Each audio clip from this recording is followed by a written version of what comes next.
How many closing techniques do you have in your arsenal? If your answer is less than 5, you're probably an average producer.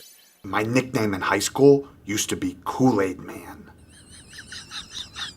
Most average producers have about 2 closing techniques that they typically use. Top producers, they have about 5 techniques, and 15 is the number of techniques that we actually cover in our coaching program. Closing is a process, not an event. I can't tell you how many rooms that I've been in with a bunch of salespeople and asked to hear their techniques. And I get, 2 or 3 assumptive closes, and that's it.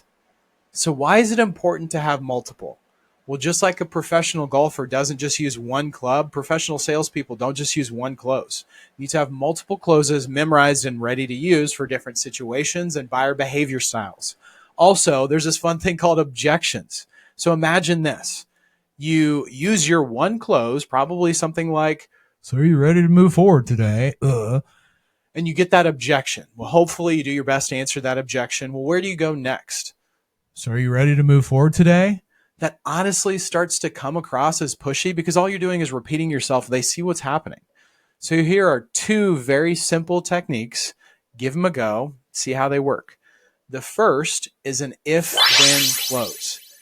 If we could give you or you could receive X, then is that something you'd be excited about moving forward with? Or is that something you'd be glad that you decided to take that next step?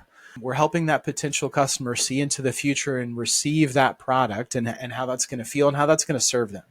So technique number 2 is a very simple one, but it can be very powerful. The no means yes close. Any reason why we shouldn't move forward today?